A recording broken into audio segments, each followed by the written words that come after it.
The John Davis joins us. He of the Northwest Patient Resource Center. You'll find out that if you don't know it already, this is an activist to the core and an activist for the past 20 plus years. So John's been doing this forever. Gives us an insight into what was happening in the 90s and the ensuing years and what he's up to now. Here's John Davis. Hi, thanks for having me. Yeah, absolutely. Absolutely. The entire concept of this thing is to make sure that we're talking to the most enlightening beings. Well, I'll try my best. Right. So, I mean, you're Washington, you know, to me at least. Yeah. And it sounds like you've got Illinois around the corner. We'll get to that a little bit later. But NWPRC, you've been running that for a while. NWPRC for 4 years, yeah. Okay. And before that was what?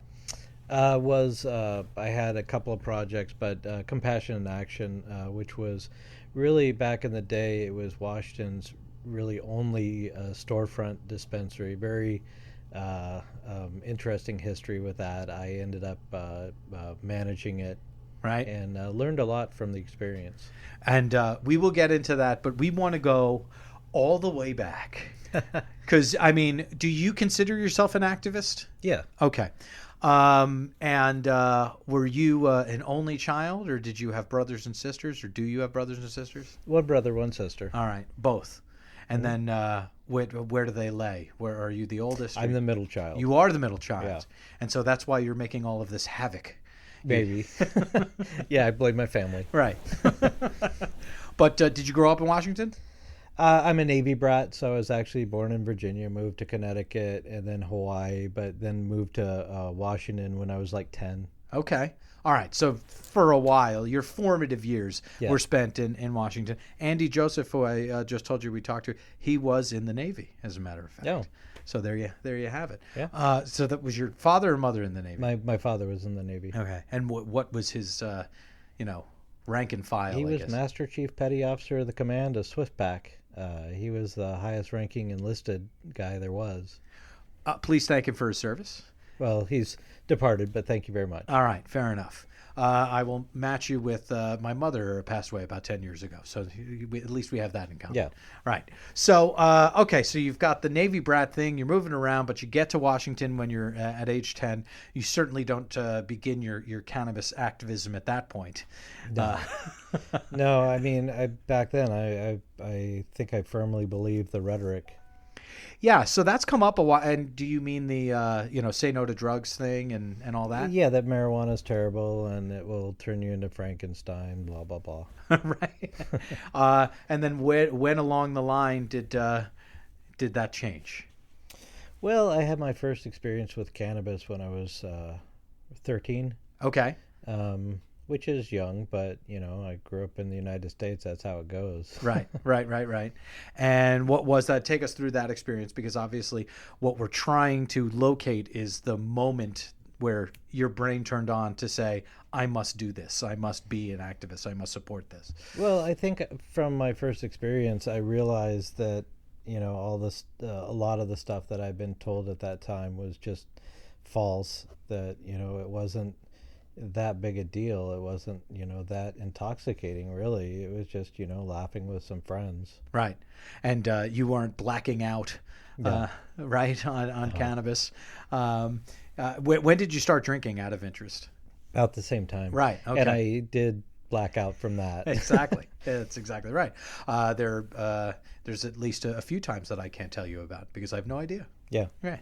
All right. So you user and you're going on into your teens, and when was the moment? What did happen, or was it a rolling kind of understanding? Well, I always thought it was, I lived in the United States, and I had kind of I saw what was going on from the inside, and my friends and I back in high school, we would we'd want to get some alcohol, but really the way that you could get alcohol, because alcohol was tough to get, right. But we could go to our cannabis dealer, right, And our cannabis dealer didn't just have cannabis, he had everything. Sure. Which was apparently harder for the adults to get. So we would get some of these other drugs and trade them for alcohol, which, looking back on it I'm glad I didn't get caught up in the system doing that. Sure. But, so it always kind of smacked to me of hypocrisy, and I kind of started looking at the message and saying, wow, this is just, it's not right. And it was my senior year, I think, at high school. Yeah. I was asked to write a paper. I forget what the subject was even now. But I decided to do it on drug policy, not on drugs. Okay.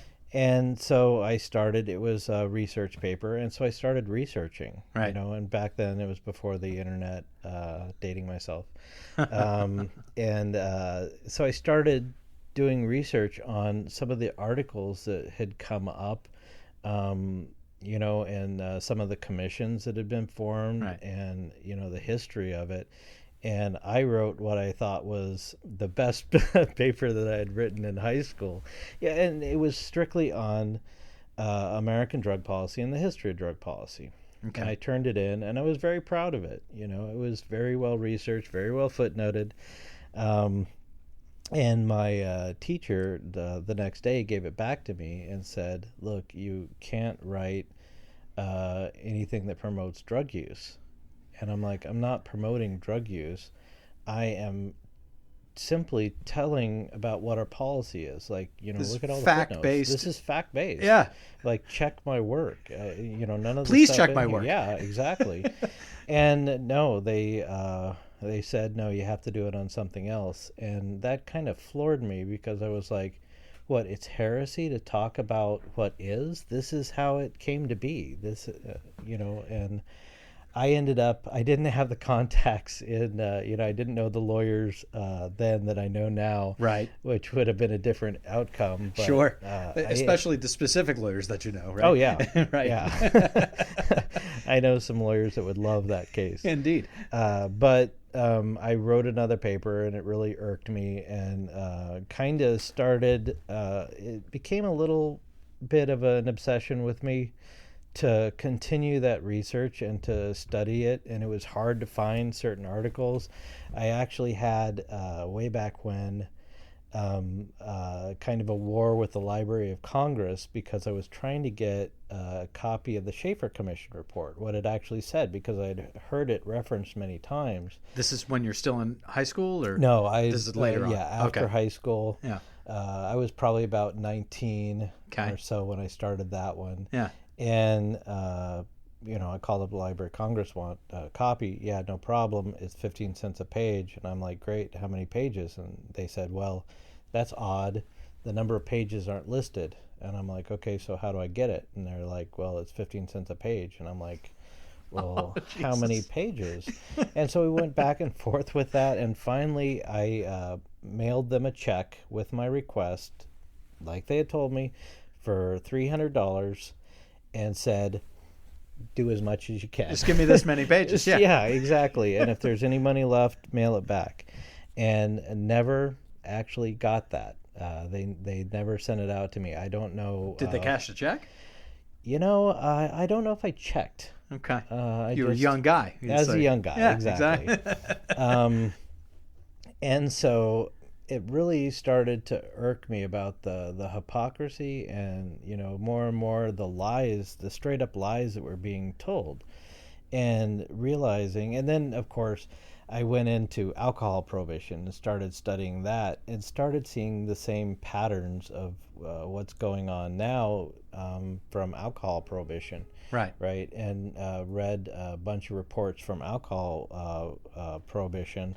So now, is this by the time you're in college? Or are you continuing this study, or was this continuing? Yeah. And then where did you go to school? For college. College, I went back to college. So I entered the workforce at that time. Oh, okay. Right. Oh, so you were just doing research on your own, just to find out. Yeah. Just I'm interested, and what the hell's going on? Yeah, and I've never been a real reader of fiction. Right. Or it's always nonfiction has been more strange than fiction. Always. And more compelling to me because it actually happened, and it's strange to find out what actually happened.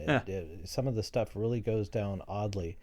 So you're researching Prohibition. Yeah, researching Prohibition and finding things like the Wickersham Commission report, and which basically says, hey, this isn't stopping alcohol. It's not prohibiting anything. Alcohol usage isn't down, but it's a good policy. Right? And started looking into kind of history of prohibitions. France had a little prohibition where it was actually, they gave the death penalty in their prohibition. In France. And what became of that? Well, their prohibition of coffee, the French roast, the French press, and nothing became more French than coffee because of their prohibition against it. And their prohibition against coffee was kind of the same kind of hysteria, but it came down to France believed that a revolution started in the coffee houses. Oh. So they tried to get rid of the coffee to stomp down on the revolution. Right. And that's amazing logic. Yeah, well, I mean, it's the logic of prohibition. Prohibition just doesn't work. Yeah. I mean, if you're against a substance, the last thing that you want to do is prohibit it. I mean, take a look at marijuana prohibition. Before 1937, smoked cannabis was almost unheard of, and cannabis itself was available at every drugstore in America with no age limitations whatsoever, and there wasn't a problem. We made it illegal in 37, basically, with the Tax Act. And what became of that? Well, the United States is a little less than 5% of the population, and we use 25% of the world's cannabis. Does that sound like success? But, that's prohibition. Right. And so I think it was about that time that I started thinking of myself as an activist. And I don't really know at that time what I thought that meant beyond talking to my friends about it. Sure. Well, how old were you? So you're still late teens, 20, 21-ish? Because you had entered the workforce? So I'm into my 20s, 19, 20. Yeah. And what are you doing for work at the construction. time? Okay. So building. Yeah, building. I actually pretty good at it, and I actually got pretty high up before I changed my career. Okay. But so you're talking to your friends. You're an activist among your friends. Yes. Right. Yeah. I think it's stupid, Right. and everyone's like, yeah, it's stupid, but it's never going to change. So Right. stop talking about it. Right. And so I started kind of trying to figure out how I could become effective, but this is in the early 90s. And every now and again, I'd hear about a normal fundraiser at a bar, and I'd be all excited, and I'd go to the bar, and I'd be looking around going, okay, where's the people from, where's the banner? Right. So everything was pretty ad hoc. And then I started going to some events. They had Starlight Mountain Festival, which was basically kind of a hippie camp out. Right. And which I saw my first table where someone had, end marijuana prohibition, and I was, gravitated over to the, the older couple there. That's your table. That's my table, right? And I'm like, where have you guys been all this time? Yeah, right. You believe the same as I do. And, I got like a button. Yeah. So I wear my button around. I had a pot leaf on it, which was very scandalous at the time. Sure, of course. People would look at you like, you weren't wearing pants, really, if you had a marijuana on your lapel pin. Son, what's wrong with you? Yeah, exactly. Right. And so I started trying to get involved. I gave him my name and everything, and started trying to get involved with some things. And a guy by the name of Tom Rohan, way back when, this must be 93. Okay. He put together this organization called Hemp Initiative Projects of Washington State. Mm-hmm. And I was like, perfect. On it. Finally, something to do besides talk to my friends who aren't listening anymore, by the way. And so we were going to have an initiative to legalize recreational cannabis. And we got together very, very ad hoc, very grassroots. Computers were just coming about, and so we were setting up. But we had Seattle. So Right. this is back in the grunge days, and also in the beginning days of the computer revolution and the internet revolution. So we managed to recruit some people that had some skills. So we were like putting together spreadsheets with, Right. our contact list on and all this stuff. And Right. as I say, it was very grassroots, but we had a respectable showing. We got nearly 100,000 signatures, That's amazing. which is amazing, but it fell quite short. But in that time, Well, what were you going for? What was the number? I think at the time it was like 170 or something like that. Okay. All right. I could have at that time I could have told you the exact number, but Mm-hmm.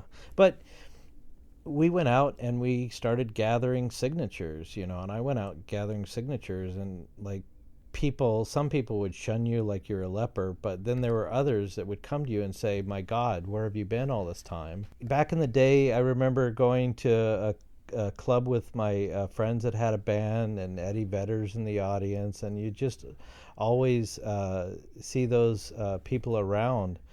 And but we started. I met Robert Lunday, who unfortunately passed away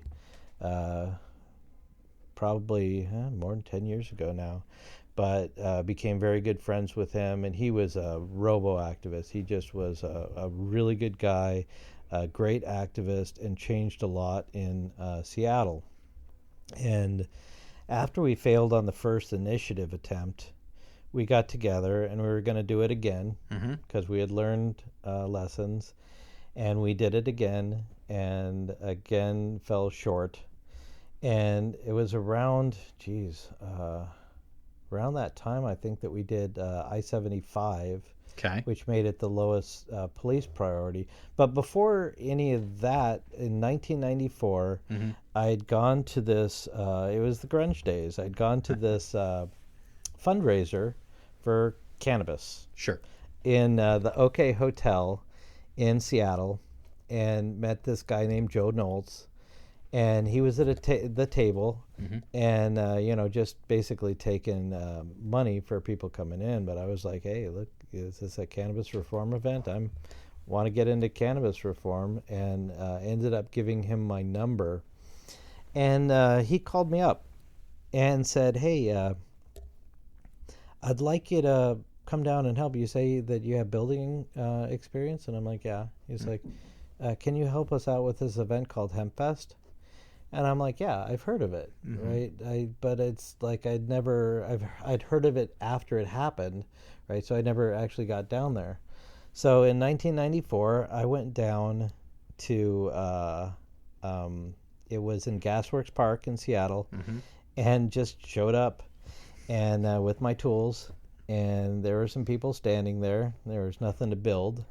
And so I went and met everyone, and eventually they had these plywood boxes show up, and with a older like flatbed kind of hippie truck, and everyone took these off, and they're like, and I'm like, "Okay, so what's this?" "This is stage." And I'm like, "Where are the other pieces?" And they're like, "Well, this is the stage." And I'm like, "These are just boxes. They're meant for like a flat like auditorium.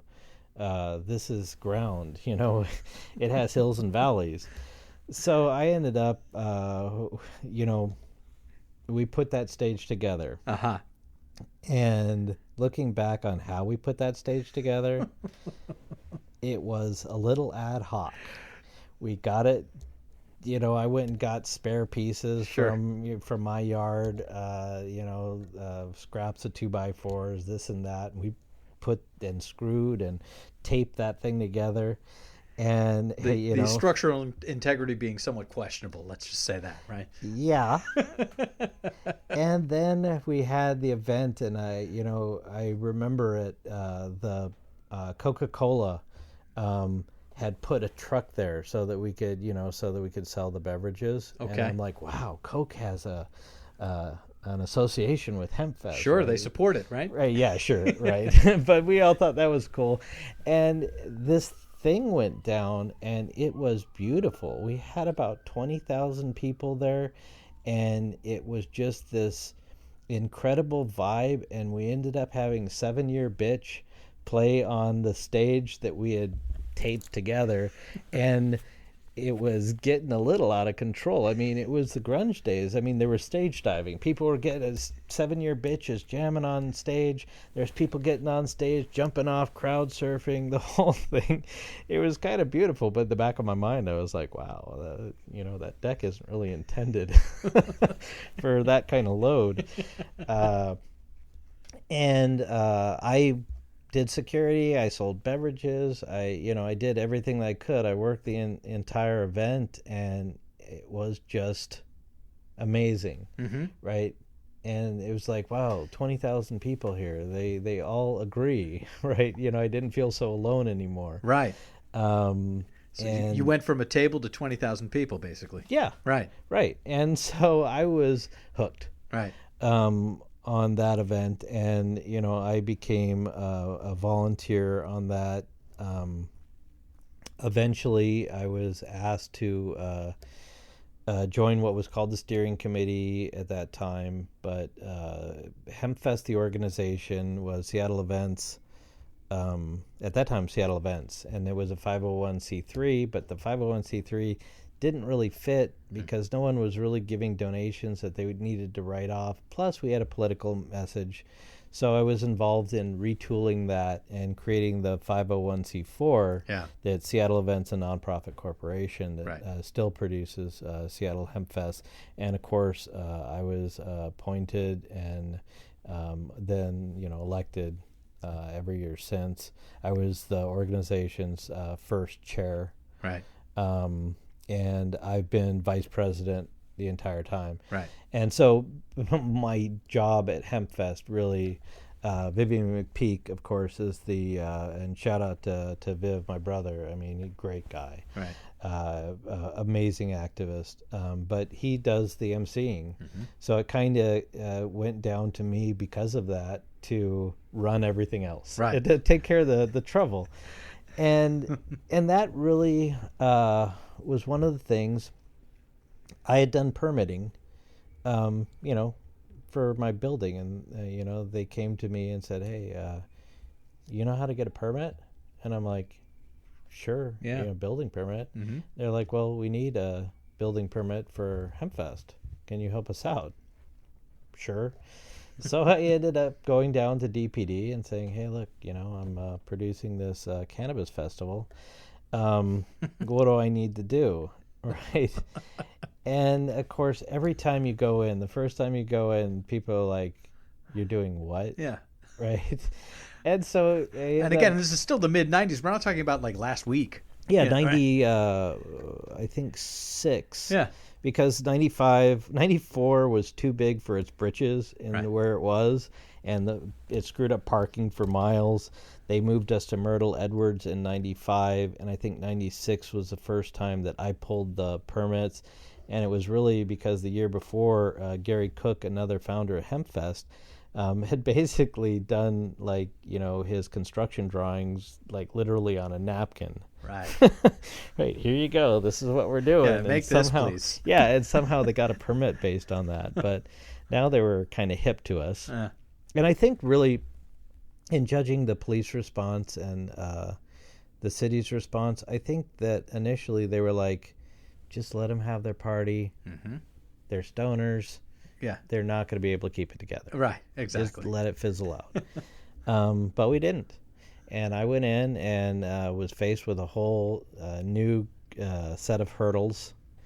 But went in, got the permits. And that kind of was the beginning of my permitting. I did the construction side, which led to the event permitting, which is really decades-long game of chess with the city of Seattle, who, to put it in perspective, a lot of people say, yeah, of course, Seattle HempFest is the largest in the world. It's in Seattle.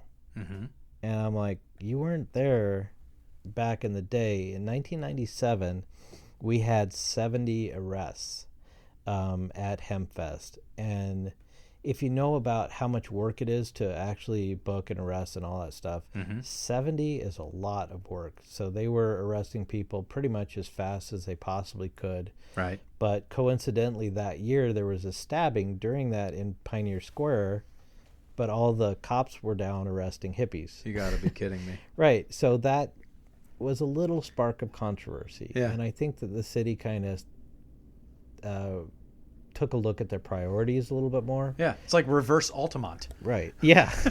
Right. And, said, well, maybe these guys aren't really causing problems. And one of the great things that HempFest did in, I believe it was 97, they were, when they were arresting the people, they were staging them in this place called Liberty Lighthouse, which was ironic, for the Liberty is where they were booking the people. Right. But one of the HempFest crew had the idea, because we were all talking about it. It's like, well, we can see Liberty Lighthouse from the stage, right? So we know who all the narcs are in the crowd that are going to arrest people, and I suppose we could announce it from the stage. But instead, and I'm not sure exactly how this came about, but we went over there and said, hey, we don't necessarily agree with what you guys are doing. In fact, we're here because we think that's wrong. Yeah. But, there's a better place for you to do that. If you go down over here, here's a nice little place that's not going to cause any crowd issues. And look, we can see you from here. So we know who all you guys are, but, we'd rather have a good relationship. I mean, we're both doing different jobs, but there's no reason to be enemies. And that kind of became the HempFest philosophy, right? It's not the cops' fault, what's going on. It's the fault of the laws. And so that's kind of what we took. And working with the police year after year, the cops got that.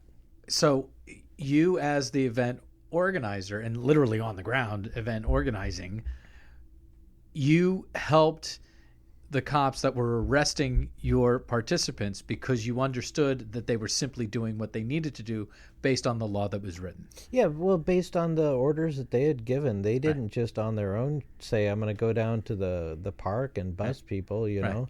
So, hey, these are just guys that are trying to do their job. And it made more sense to have a dialogue with them and to talk about the logistics. It's like, hey, look, this isn't really working where you have it because it's causing crowd pinch issues here. So this is a better place for you. Also, it's going to make it a lot easier for you to get the people out because, not everyone's as excited about these people being arrested as you are, right? It could cause an issue. And the cops seemed a little stunned. And Vivian, as an MC, had always had in his message from, I think, 95 on, don't hate the police, hate the laws, right? And he's always said, hey, look, if you have trouble, you're not going to call a hippie, right? You're going to call a cop. Let's have better relations with them, right? And the cops would hear this from the stage, right? And see us trying to work and saying, hey, look, we don't like what you're doing, but there's a better way to do this if you got to do this. And so started really working with the police, and we'd have to work with them anyways. I mean, we're a festival. Right. We're required to work with them. Yep. And so we started working closer and closer until suddenly the cops respected us. And the city of Seattle has changed so much in part because Seattle HempFest made them have some of the conversations. Like where before they were uncomfortable, they wouldn't talk about cannabis. Well, now they have to talk about cannabis. Right. And, and we had our famous back and forth where it was, hey, we're not so sure that we can allow for all the marijuana smoking in the park. In which, our response was, wait a second, do you realize we're not law enforcement, right? That we can't stop it. If anyone's allowing for smoking in the park, It's you guys, right? So we don't have any control over that. We are simply here to petition our government for a redress of grievances. And if someone's smoking in the park, understand that's not a priority for us. Right. And in fact, we consider it to be civil disobedience. That's the last thing that we're going to police. So if you guys would like to police, knock yourself out. And, gradually we worked closer and closer with the city, and, the city got to know us. And I think that was a real good foundation for the next steps we had to take to have those strong relationships with the city council, the mayor's office, the city attorney. Let's go there. Let's, so yes, okay, we're running HempFest for years and years and years. We are now getting closer and closer with the city and, those stakeholders. Where did that conversation, go as far as law? As far as the changes in law? Yeah. Well, I mean, all that kind of happened together, in HempFest was a place you could go and other people could kind of look around and say, hey, I'm not the only one. So, but it really became a free place where, no one said anything about public smoking. It was kind of an act of civil disobedience. Started a lot of conversations, started some great relationships, and kind of put us into the lexicon of the city of Seattle. Right. Now, I forget what year it was. Must have been around 96. God, someone's going to tell me that's wrong. But we did the I-75, which made it the lowest police priority. Right. Because it was a lot Robert Lunday and Dominic Holden that, they realized, okay, well, maybe the state initiative is tough. Maybe a city initiative is easier. Right. And while we can't necessarily legalize in Seattle, we can say this should be the lowest police priority. So we did that. It passed. And one of the things in I-75 was it was going to create a board to see how well that worked. Right. And that was important because, the sky didn't fall. Right. And also to see were cops really doing that. And so there was a little level of accountability. I mean, it wasn't night and day change, but you never see night and day change. These are all small incremental steps that have led to where we are now. Right. And so what was the next step? So it's I-75. Then what was the next step? well, and Robert Lunday, my friend, came to me and said, hey, John, we're thinking about going medical, legalizing medical. And I remember at the time saying, geez, Robert, I don't know if my heart is really in that because, I think that, it should be legal. I was young. I think it should be legal for everyone. I think it's hypocrisy to just say that certain people should have it. And I remember Robert saying to me, look, John, this is the next step. Right. Right. And it's the right thing to do because marijuana is medicine and there are people out there suffering and it's the right course of action. Right. And I think I was kind of a little bit, I would rather have gone with the straight initiatives. But around that time, Rob Campia and Chuck Thomas, I think his last name was, had just formed MPP. Right. Right. And they ended up, I think they just got in their car and drove all over the U.S., but they ended up in Seattle and met with Robert and I, and we were like, hey, other reformers. And I remember we met in the Smith Tower. I'm not sure why, but I think the American Hemp Mercantile had some office space there. But I remember the first time I met Rob, we were talking about all this stuff, excitedly, wow, this is what we're doing. And Rob turned to me and he's like, so what if you get that on the ballot and you lose horribly? Good question. Is that a good thing for the movement or a bad thing for the movement? And I got to say that had never occurred to me right before he mentioned that. And I was like, oh yeah, if we lose horribly, that's kind of a referendum against us, isn't it? Mm. Right. So That's beyond a bummer. yeah, exactly. So that got me thinking, and I saw that the momentum was more in the favor of doing a medical thing. So I wasn't on the board of that one, but I helped. And there was actually, for the medical, there were actually two initiatives. The first one failed. And that was because of this thing called political reality, which Rob helped me with back in the day. I also want to just tell people that you're making air quotes. Yeah. But go on. Yeah, that probably doesn't play on podcast. Right, yeah. But the first initiative, the first medical initiative, was a better piece of work in all of our estimation. It dealt with issues such as growing, dispensing, etc., but it failed, right? So we had to go back to the drawing board and say, oh, okay, well, maybe we have to write an initiative that's going to pass. Sure. Even if we don't get everything that we need, that's the next step. Right. Incremental, small steps. And so they ran another initiative campaign. I helped out where I could, and that ended up being the 1998 initiative in Washington that actually passed, and quote unquote, air quote, legalized medical cannabis in Washington. However, because of the way it was written, it was a little vague. And so it's like, okay, well, medical cannabis is legal. Like, if cannabis falls from the sky and you're a patient and you catch it, yeah, everything's fine. Right? However, that's highly unlikely. Yeah.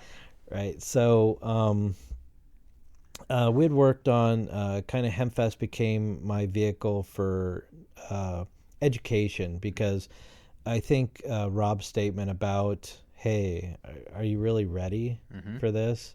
Led me to say, okay, well, the public needs to be educated from it, but how do you educate? I mean, you can't just, no one report back then. There was never a cannabis story on, news. Now it's like every third story. Right. But So HempFest became an educational vehicle and also a way to work within the system to change the system. And it was pretty successful. It grew, and of course it's the largest cannabis event on earth. Indeed. Multiple hundreds of thousands of people. Then we kind of started, and it was very ad hoc. Getting together, and I remember a lawyer being present, and I remember the lawyer telling everyone, take your cell phones off, stick them in a basket, stick them in the trunk of my car. What we're about to do is criminal conspiracy, right? And so we would go in and kind of discuss what could be done with patient access. And at that point, I believed in medical marijuana, but it was still kind of a nebulous concept to me. I knew of Joanna McKee and Stitch Miller, who ran Green Cross. They were raided a few times, and we just tried to figure out better ways for them to protect themselves, better way to do it, better way for patient access, which was some ad hoc, like, your old school stuff. Well, be in a residence, be discreet, be hidden, for sure. Don't do any advertising or anything, and do it that way. And so we worked and worked and worked, and we had our run-ins, even that the city was friendly to us in certain ways. In certain ways, it was still an unfriendly bureaucracy. We ended up having to sue the city on several occasions to make sure that the event was going to happen, which was actually pretty powerful. I mean, it's nothing makes people take notice more than getting sued and losing. Right? Yeah. Maybe we should listen to these guys. Maybe we shouldn't take them for granted. But Obama was elected, and I was like, now's the time. Everything's going to change. These are the tea leaves. And John, if you're confident in your abilities, like, now's the time. An industry is going to be born. And then Obama started reaching out to people like Gil Kurlikowski for drug czar. Yeah, Gil Kurlikowski used to be the chief of police for the city of Seattle. Yeah. Gil and I had met, right? And, I know Gil didn't care about cannabis. He cared about prescription drugs. Right. And he also, had to abide by I-75, of course. Yeah, right. Yeah, exactly. We had spent years educating him with HempFest, with I-75, any way that we could. And I'm like, really, my God, this is going to become an industry. It's already, you're seeing the glimmers down in California. I had been down to visit Richard Lee in Oaksterdam, and Steve D'Angelo in Oakland, and seeing what they were doing down there. And Obama was inaugurated, I believe it was January 22nd, Tuesday, January 22nd of 2009, and I quit that Friday. That was that. I just quit. That was that. That was that. And what I had in mind was, this is the next level of activism. I'm going to marry my professional career and my activism, and it's going to be very visceral, and it's going to change things while I'm doing it. And I'm not sure how I'm going to make money in this industry, but I'm going to do it. And I did. Yeah. And so I, started studying the law even closer. I was already pretty close to it, and looking, okay, can I do this? I was meeting with some lawyer friends of mine. Hey, is this possible? And on this reading of the law, maybe you could do this. And so it became known that, I was trying to find a way to make, things legal, at least on the state level. It's not going to be legal federally. Right. And because of that, there was a few, and what is a dispensary, but there was like Life Fine, I think there's Green Buddha, and there was Compassion in Action. And I was asked, hey, you got some business training, project management, business? Yeah, okay. And you've run some of your own businesses. Can you help us manage Compassion in Action? At the time, it was losing money. And I was like, a dispensary that's losing money? How is that? How does that work? Yeah, exactly. Aren't you selling marijuana? And people want that, People want that. It's in high demand. And so I ended up saying, yeah, sure, absolutely. And coming in, and Compassion in Action was my first dispensary. And of course, it was already in progress. And I came in and really started to get to know the industry, because at that time, I came in and I'm like, okay, so you got some financial issues. Let's take a look at the books. And they were like, books? Oh. Right? We can't have books, because books could be used in a court to, prove allegations against you. And it's like, well, like, do you have debt, I assume? Right. Right? Yeah. Do you have records of the debt? Yeah. Can I see that? Yeah. Sure. They brought me one of those old school plastic 3.5 3x5 index card boxes. Right. And none of these are bound. And I open it, I start reading through this, and I'm like, pick up one card, and I'm like, does this really say that you owe Mickey Mouse $30,000? Well, yeah. It literally said those words? Yeah, it said up in the header, it said Mickey Mouse. And then like in the body was kind of this like ongoing tally of, paid Mickey Mouse this much, reducing it to this much. So, and then, the bottom number, it's like, wow, you owe Mickey Mouse $30,000. And I'm like, well, is this really his name? Well, no, we can't write down names because, it could be used. Right. And I'm like, so I spent some time assessing this. It was an all volunteer thing. Right. And so I kind of sat, everyone down. We met, and I said, well, in looking at this, I can see that you're worried about a federal courtroom, but I can tell you you're headed to bankruptcy court, right? That's a good outcome. The other outcome is that Mickey Mouse breaks your kneecaps. You're right. Yeah. Right. Yeah. Like, are you doing something legitimate or is it illegitimate? Right. Like, I understand the concern, but it seems to me, and I was addressing the lawyers too, in saying it occurs to me that Exhibit A in a federal trial is going to be the marijuana itself. Yeah. Right. And you don't need to, all the jargon about donations and this and that. In my reading of the law, possession with intent is exactly that. They don't need to show a sale. It's over there. Yeah. Mickey Mouse never comes into this. Right. Exactly. Yeah. It's done because you have the amount necessary to get that. So they never have to document a sale. Right. Right. And you're going to all this trouble to call it a donation. It's not a donation. And like, really, do you want to, if you're in a federal courtroom, do you want a prosecutor to be in your face saying, oh, this is a donation, it's not a sale, is it? Right. Right. And then impugning you for the next 3 hours because, you're lying about that too. Right. I mean, that can happen in a courtroom and probably would, given the circumstances. You're doing what you're doing. Let's do this. Right. Yeah. And so I said, listen, what we need is a point of sale inventory control. We need to be much tighter. And did you notice that one of the volunteers that does not have another job just bought a brand new motorcycle? You see it? It's right there.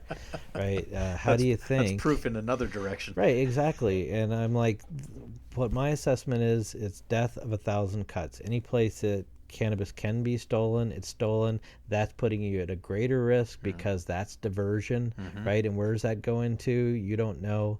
I'm like, look, if we're going to do this, we need to do it. We need to have modern business practices. We need to look, and if someone is unwilling to have their name listed with their debt, then we don't work with them. I slowly started to put best practices and figure out what the best practices are. And we had informal networks with law enforcement and prosecutorial authorities and the various authorities to kind of, hey, what do you think about this? But it was all very ad hoc. So we would try to push the best practices past them and see what they thought. And it was compassion action. I think there was 6 of us. They were all quote unquote owners, but because of the way that it was set up, it was not set up with any corporate papers because corporate papers could be used in a federal courtroom, right? So there was no ownership set up. It was just, ad hoc. We all agree to do this, right? Let's shake hands. Right. And I'm like, look, we need to memorialize this stuff. Look, our lease, our lease doesn't even have our names listed on it. What if we get thrown out? I mean, we have no claim to this building. At all. Yeah. Right? And that can happen. And in cases, and we had some production facilities too, and that actually happened to us once. And I was saying, look, we need to be on the lease. Oh, no, we'll put the lease under this person's name. Well, yeah, it gets close to crop time. That person goes, yeah, I would like for you to not step foot on my property while I trim and process all this cannabis. Right. Thank you very much, guys. And so increasingly, I started thinking, I'm going to need to do something my own way, right? And it's going to have to start being done right. And there was some because of all the way this was ad hoc, there were some very Quentin Tarantino moments in my life where I'm like, oh my God, is this really what I'm doing? Which is why I became resolute about, no, we need to have a business. A business needs to run like a business. This stuff never happens again. Which led to NWPRC. Which led to NWPRC. So when did you open doors?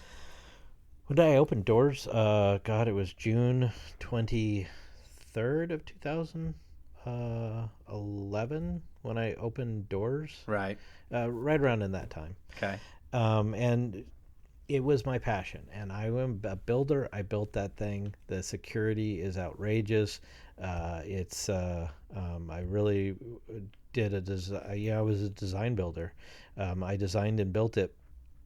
and not only in the way it was constructed, and it is constructed like a bank. I know I've done banks, and not only that, but it was conceived with a full transparency system, point of sale system, inventory control, anti-theft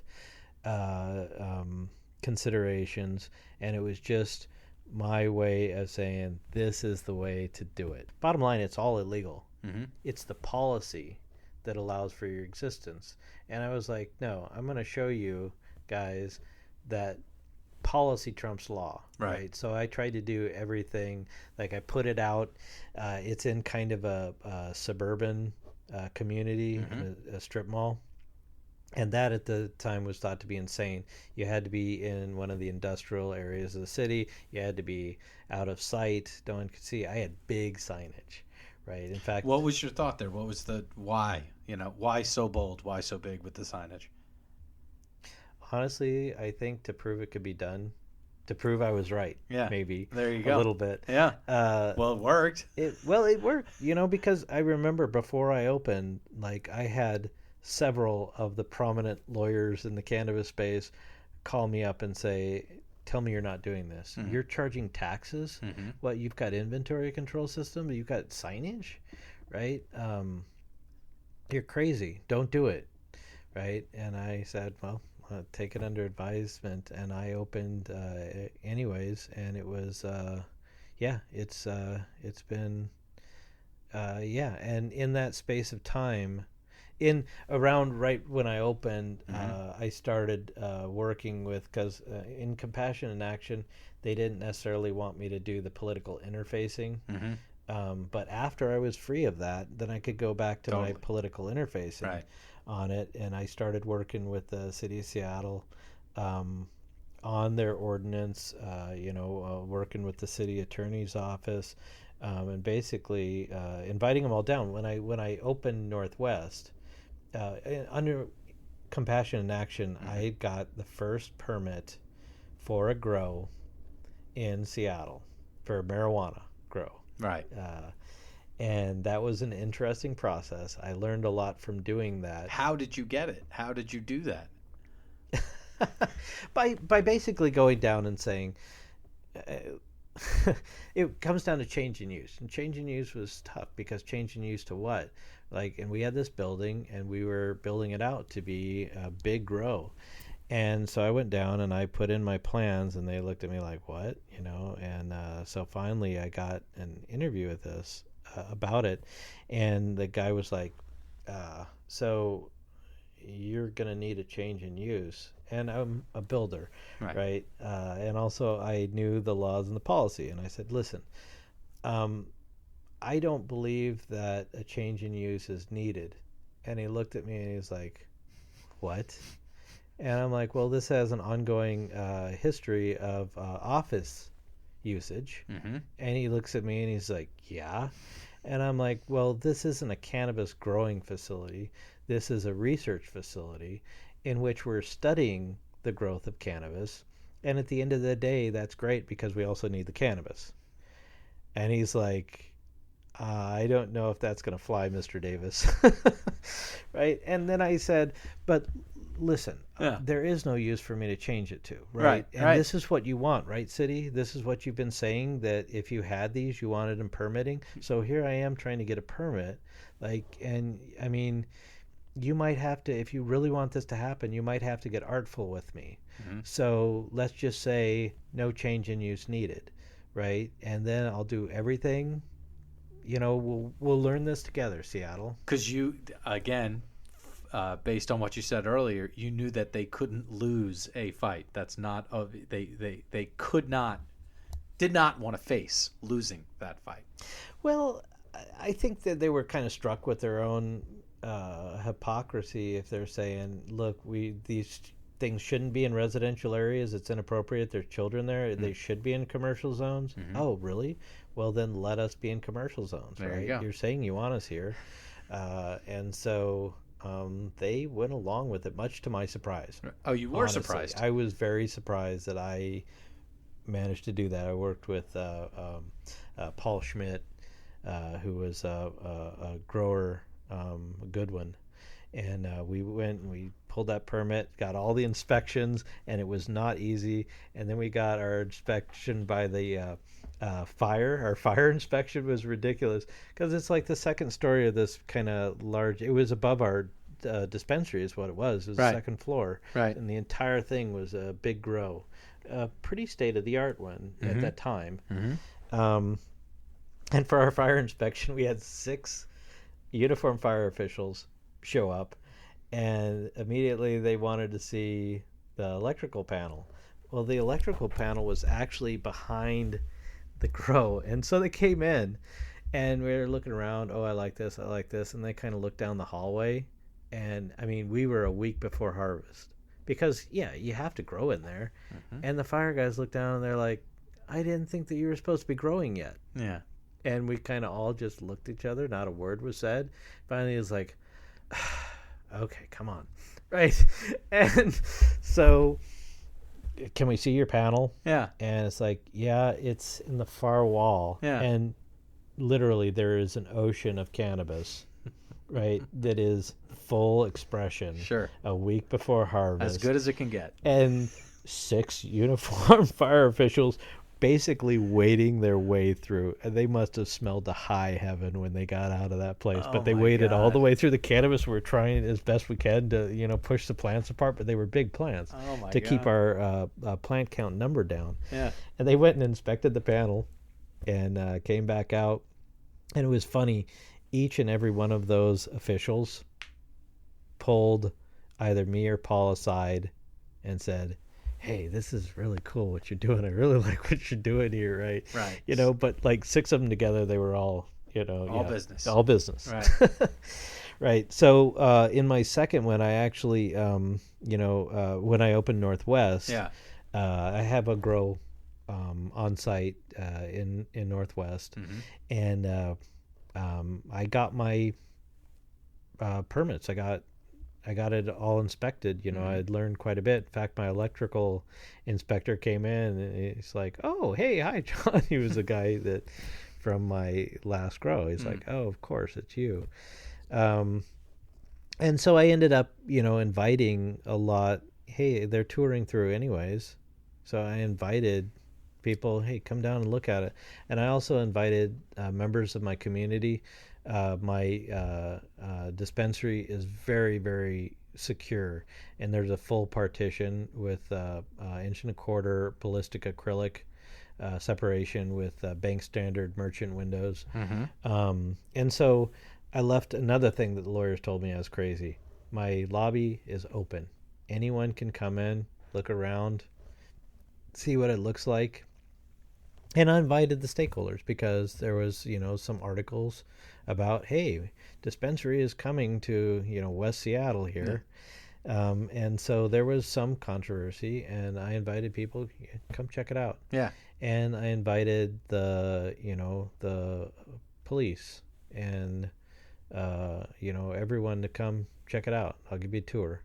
And so a number of the places took me up on it. The police toured the facility several times. The initial one, I think it was a sergeant or a lieutenant. I gave him the full inspection, and at the end he said, "Well, I don't know if I agree with what you're doing, but if it's got to be done, this is a good way to do it." And I'm like, "Hey, ringing endorsement."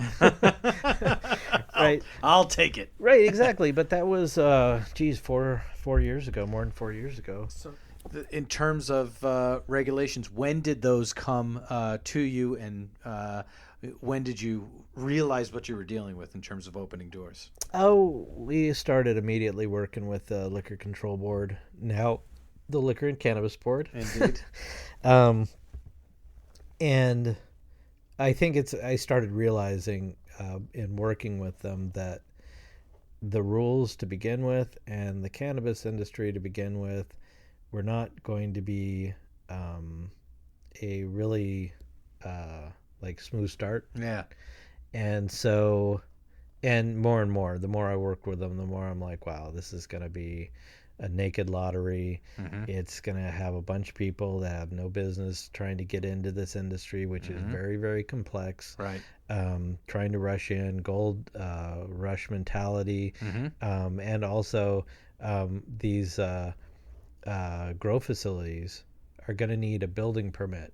And you guys go out and get a building permit. Right. Because I've done it. Yeah, right? exactly. And it's not as easy as it sounds. That's right. And especially if you go into like these smaller localities and say, hey, I'm doing a marijuana warehouse, they're still going to say, what? So you mentioned the lottery system, and it's been well reported that Washington hasn't come out as smoothly as Colorado, on the rec side and the adult use side. But they're working on it. You guys are working on it. And I guess from July 1st, 2014 to May 2015, where we are now, there's been significant improvement on, what the rules and regulations are. Yeah. Right? That's my perception. Yeah, no, and it's a process. And the big thing, so I went into the lottery, but I did it in a different way, in a very Northwest Patient Resource Center kind of way. I said, hey, look, there might be all sorts of people out there gaming the system. I'm not. All these pieces of real estate that I'm putting down, I have. I actually have the plans to do this. Not only do I have the ability to open, I am open. Yeah. Right. And I'm just applying for 3 licenses, not, doing some weird thing where I'm applying for 70 using my brother-in-law, blah, blah, blah. Right. And I got relatively high numbers. My lowest number was 54, with 21 being allowed in Seattle. And all my things are Seattle because I have my best political relationships within the city of Seattle. Right. And so I was kind of a little bit, to be honest, relieved that I got higher numbers, because I figured the system's not ready yet. There's not enough cannabis out there. There's not the production facilities out there. There's not the quality out there. And I don't want to just leave my patients, right? The people that depend on me for a medical supply. Right. So I was kind of happy that I didn't go through that process, even though, we've always been working on that process, making improvements where we can, helping with the rules, engaging with the Liquor Control Board, now the Liquor and Cannabis Board. Right.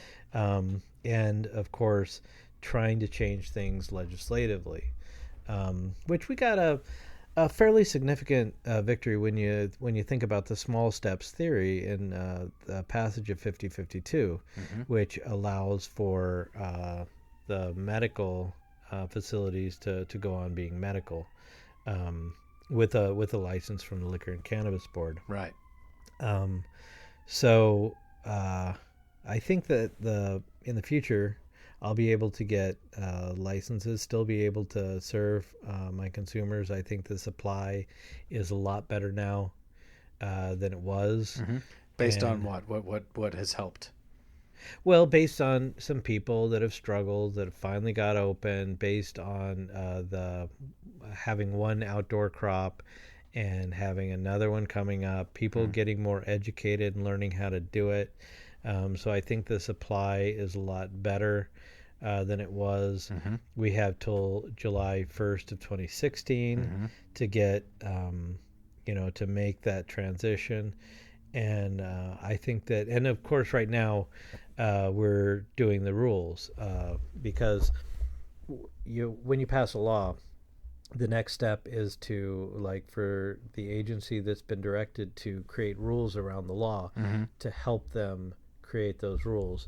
So that's what we're engaged in now, is trying to make sure that the rules are good for businesses, good for consumers, good for patients. Right. Hopefully get some sort of national legalization, or at least some sort of softening while we have the chance.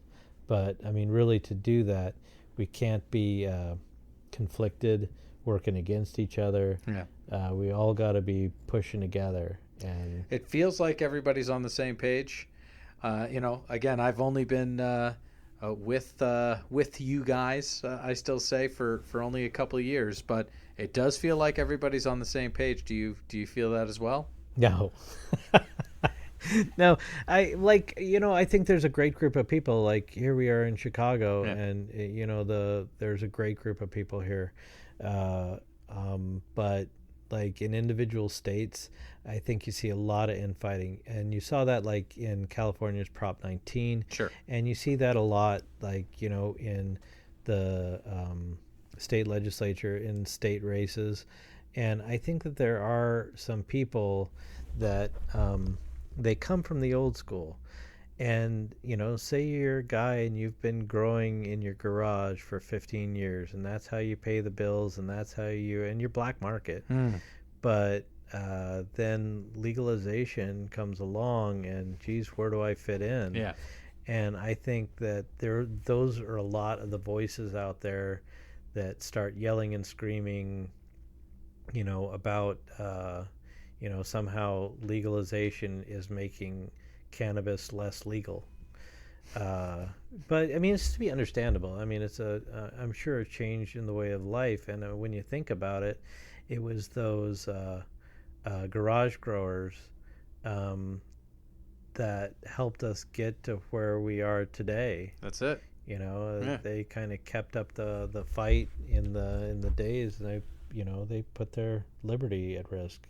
And so I would like to have a better dialogue with them to say, hey, look, you're wondering where you fit in. Let's help you. Yeah. Right. Yeah. But I think that message often falls on deaf ears. Right. Well, we'll be there soon. In the meantime, I think that we've still got work to do. However, you said, at the moment we do have the wind at our backs. Yep. And so I've got two last questions for you. The first one is, what have you most learned from cannabis? And the second one is, what have you most learned from life? Or what has most surprised you in cannabis? What has most surprised you in life? Now, for you, you've been doing cannabis, you've been in the industry, if you will, for 25 years. So it's going to be tough for you to separate those two questions, but give it a go. What has most surprised you in cannabis? Everything. It has been... I don't know. I had a reporter ask me not too long ago, it's like, so did you think that you would get to where you were today when you got in? And I had to think about that. I mean, honestly, I'm like, I don't know. Like, I guess I must have thought that was going to happen. Right. But I don't know, but what's most surprised me, everything. Like my whole experience, this whole thing with all these people that have come together, often at their own detriment, to fight on this fight. The stories, the human tragedies, the people going to prison for life for cannabis, people dying because they can't have their medicine, and the small victories that have been got along the way with no financial backing, with people teaching themselves politics on the fly. Yeah. I mean, there is a hell of a book in what my experiences are, and really what's most surprising, what did Forrest Gump say? It's like, I liked running, but I never thought it would get me anywhere. Right? And I think it was with cannabis, it's really surprising where it's brought me and where it's changed me personally, how it's enriched my life, not necessarily because of usage, but not necessarily not because of usage. Yeah. But, and I mean, today, I have congressmen, a U.S. congressman, Republican U.S. congressman, that are my friends. Yeah. Right. Yeah. Right on both sides of the aisle. I have these. I know these guys' legislative aides. I've dined with former presidents. I've people that I have met, the things that I've done, has just all been really surprising and frankly not expected in the least sense of the word. But it's like, God, if I would have told myself in my early 20s what was going to happen, because I would, no, you're nuts. No way. No way. Right? I'll still be railing against the machine when I'm in my 40s. Not dining with it. Not dining with it. Yeah, exactly. I mean, that's one of the another surprising thing is, like, if you really want to affect change, you can two ways to look at it. You can fix the whole broken system, right?